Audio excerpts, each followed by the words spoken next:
लेकिन डुमरी से हम लोग इसलिए बैक लिए हैं क्योंकि हम लोग का मानना है कि हम लोग यूथ हैं। यूथ यानी एग्रेशन, यूथ यानी समर्पण, यूथ यानी जिद, यूथ यानी जुनून। तो हम लोग एक ऐसी सीट से अपना शुरुआत नहीं करेंगे जो सीट किसी की मृत्यु के बाद खाली हुआ हो। अगर भ्रष्टाचार के मामले में आरोप होता और खाली होता हम लोग लड़ते हैं, और कोई मामला होता हम लोग लड़ते हैं। चूंकि मौत से खाली हुआ है इसीलिए हम लोग अपने स्वाभिमान को, अपने सिद्धांत को ये बात समझा नहीं पा रहे हैं, और हम लोग स्वाभिमान, सिद्धांत और मानवता की राजनीति करेंगे।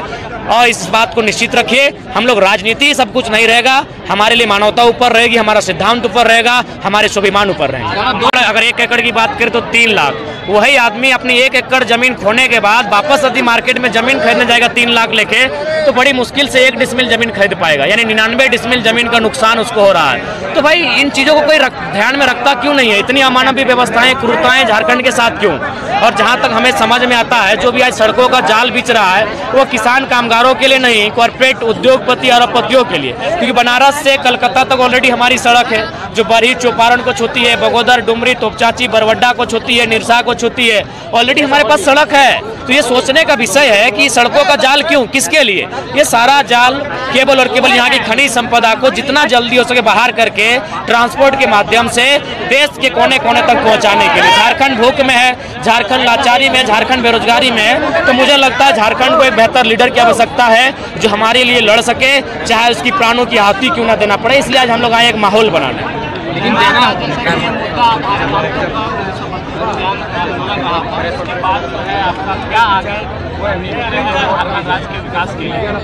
देखिए, हम लोग तो स्पष्ट बता दिए कि ज़्यादा कुछ करना नहीं होता, बस खाली निष्ठापूर्वक काम करें तो झारखंड में बहुत पैसा है। यहाँ इतना मिनरल्स है, यहाँ इतना प्रकार से सरकार का रेवेन्यू है जो बताने की आवश्यकता नहीं है। बाकायदा हम बार बार बोलते हैं कि झारखंड में कृषि क्षेत्र है, यहाँ हमारे पास इतने डैम है, Chandil dam, Tenughat dam, Maithan dam, Panchet dam, नदियों का पानी खेतों में ले जाइए, दूसरी फसल को आमंत्रित दीजिए।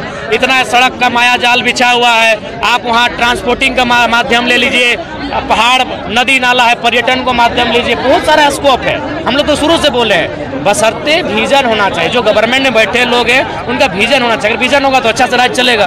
डुमरी में 5 तारीख को चुनाव होने वाला है, ऐसे में जेबी के आपकी क्या?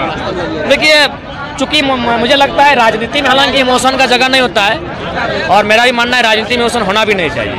लेकिन डुमरी से हम लोग इसलिए बैक लिए हैं क्योंकि हम लोग का मानना है कि हम लोग यूथ हैं। यूथ यानी एग्रेशन, यूथ यानी समर्पण, यूथ यानी जिद, यूथ यानी जुनून।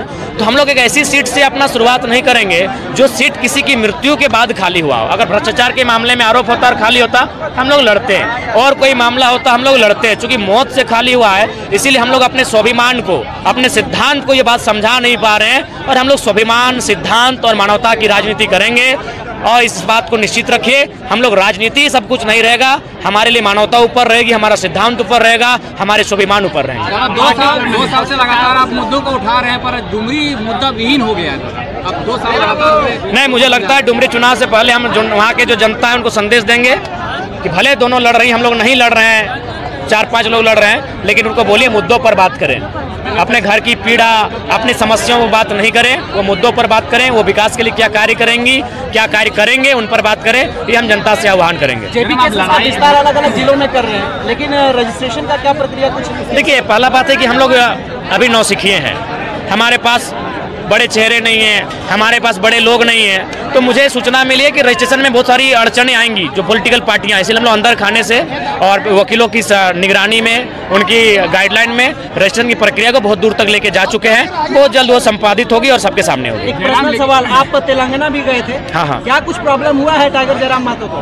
प्रॉब्लम है, बहुत सारी समस्याएं हैं, फिजिकली, मेंटली बहुत सारी समस्याएं, लेकिन चूंकि मैं चाहता हूं कि अपनी समस्याओं को अपने भीतर रखें तो बेहतर होगा, क्योंकि जनता मुझे एक मजबूत, आप सार्वजनिक है, आप एक नहीं रह गए आप, क्योंकि इसलिए आप जनता के हैं। हाँ, मानते हैं। ये जो है सो सार्वजनिक करना गलत बात नहीं होगा। क्या प्रॉब्लम हो गया आपको? देखिए, मेरा प्रॉब्लम है कि जो 2 साल से कंटिन्यू एक सबका एक शेड्यूल होता है, सुबह 6 बजे 7 बजे के बीच उठना, मेरा 11 बजे रहा। सोने का टाइम होता है 11 से पहले, मेरा 2-3 रहा। यानी हमने समय को ही चैलेंज कर दिया, तो नुकसान होगा, आखिर हम भी तो इंसान हैं। तो उसी के कारण और 2 साल से सफ़र होने के कारण सर में, गला में, सीना में और 3-4 जगह, 7 ऐसी जगह हैं जहाँ समस्याएं हैं, और उसी को लेकर गए थे। आवाज़ नेचुरल है, बाकी हमको भी बहुत बुरा फील हो रहा है। आज लेट से भी इसी कारण आए कि तबीयत खराब था। जयराम, आप रोड बनने के खिलाफ में हैं, खदानें खोलने के खिलाफ में हैं। इस तरह से जब आप विधानसभा में सुनकर आएंगे तो आप केंद्र सरकार से पहले ही लड़ चुके हैं, अब लड़ते रहेंगे, तो फिर झारखंड का विकास कैसे होगा? नहीं, देखिए हम खिलाफ नहीं, हमने बार बार कहा विस्थापित कीजिए ना। अभी बताइए, वो पूरा जीवन 3 लाख में सारा पैसा जबका जमीन दे दिया और आप 3 लाख पॉसिबल या फिर बेहतर विस्थापन न चलिए, हटाइए। हम तो ये बोलें, सड़क बनाना है बनाइए, कोयला कोड़ना है कोड़िए, डैम बनाना है डैम बनाइए, उसी अनुपात में उसको जमीन दे दीजिए।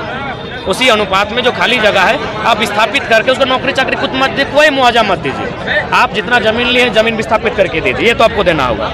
नहीं तो फिर उस विकास का क्या मतलब है? जहाँ एक आम आदमी रसातल पे चले जाएगा, एक आम आदमी बर्बाद हो जाएगा, उस विकास का हम समर्थक नहीं हो सकते। लेकिन झारखंड के बने इतना साल हो गए, लेकिन विस्थापन नीति के लिए कोई बात नहीं की और आज तक विस्थापन नीति बिल्कुल नहीं है हमारे पास विस्थापन नीति नहीं है। बाकायदा जो जोबा मांझी मंत्री जी का बयान है कि झारखंड विस्थापन नीति ही नहीं है, तो बनानी चाहिए, आपको बनानी होगी। क्योंकि आज आने वाले 10 सालों में मैं बाकायदा लोकतंत्र के चौथे स्तंभ के माध्यम से पूरी झारखंड को संदेश दूंगा, आने वाले 10 सालों में अगर सबसे ज्यादा कोई जिला कोई राज्य विस्थापित होगा तो झारखंड विस्थापित होगा, दामोदर नदी का तलहटी विस्थापित होगा। आने वाले 10 सालों का हम ब्यौरा आपको बता रहे हैं। इसीलिए एक बेहतर विस्थापन नीति होनी चाहिए, जमीन के बदले एक अनुपात में जमीन होना चाहिए, मुआवजा बेहतर दीजिए, जो मार्केट का रेट है, मार्केट की जो जमीन की वैल्यू उसका 4 गुना 2 गुना, और जो नियोजन उसमें अगर सृजन होता है नियोजन कर दीजिए। जयराम, आप चुरचू प्रखंड में हैं और यहाँ के सीओ पे लगातार भ्रष्टाचार के आरोप लगते रहे, आपको भी कंप्लेन मिला होगा। हाँ, क्या जयराम की तरफ से उन पे कोई आंदोलन किया जाएगा? हाँ बिल्कुल, बहुत जल्द जब हम लोग का समिति का यहाँ विस्तार होगा, हम लोग सीओ कार्यालय घेराव करने का काम करेंगे। निश्चय ही जनता के साथ हम लोग हैं और बहुत पीड़ा का विषय है। जिनको संवैधानिक जिम्मेवारी मिली है, जिनको जनता को हक अधिकार को सुरक्षित रखने की जिम्मेवारी मिली है, आज वे लोग कहीं बालू चोरी, गिट्टी चोरी और माने कोयला चोरी में सहयोग कर रहे हैं, लोगों का जमीन मोटेशन के नाम पर पैसा लेने का काम कर रहे हैं। ये राज्य का दुर्भाग्य है। टाइगर जी, आगामी कर्मा पूजा को लेकर के क्या कहिएगा तमाम झारखंड वासियों को? करम पर्व की शुभकामनाएं। करम पर्व का संबंध कर्म से है और उसमें हमारी बहनों को विशेषकर बताया जाता है कि आपका कर्म क्या होगा। आज जो बहनें जावा की माँ के रूप में चिन्हित किए जाएंगे, वही एक दिन किसी जीव की माँ के रूप में एक जीव को धारण करेंगे। तो कुल मिलाकर जावा से जीव तक की जो प्रक्रिया होगी उसी पर आधारित ये कर्म पर्व है, फसल पर आधारित ये कर्म पर्व है। अपने कर्म को बताता हुआ, अपने कर्म को बताता हुआ कर्म पर्व है। हमारी ओर से बहुत बहुत शुभकामनाएं। आप लोग बोलते हैं 750 सभाएं की हैं, क्या लगता है 750 सभा के बावजूद भी 2024 में नतीजा कम से कम 35-40 सीट तक सीमित रहेगा कि उससे भी बढ़ेगा ज़्यादा? देखिए, ये तो हम लोग फेंकने वाले लीडर हैं नहीं। लॉजिकली अगर बात कही जाए तो हम लोग फिलहाल ऐसा लगता है कि 1 दर्जन सीटों पर हम लोग निर्णायक रहेंगे। 40 के लिए थोड़ा संघर्ष करना होगा और चूंकि 2024 अभी लंबा समय है, यदि जनता का रुझान बदला, जनता का मन बदला और जनता ने भरोसा जताया तो हमें लगता है 25 से आंकड़ा होता है वो 30 तक जा सकता है। आगामी शेड्यूल क्या रहेगा? घटनाएं हो रही राज्य में, इसमें आपकी क्या प्रतिक्रिया नहीं आती है? देखिए, प्रतिक्रिया आती है। जब भी सवाल पूछा गया, हम किसी भी सवाल पर खामोश नहीं रहे हैं। हमारी प्रतिक्रिया यही है कि आज झारखंड सरकार को तमाम ये जो अपराध हो रहे हैं उन पर संज्ञान लेते हुए अपराध के मामलों में विशेष अपराधों के लिए कानून बनाए और त्वरित सजा का प्रावधान हो, ताकि अपराधी डर भय के साथ अपराध करने से संकोच करें। सभी पार्टियों में जिस तरह से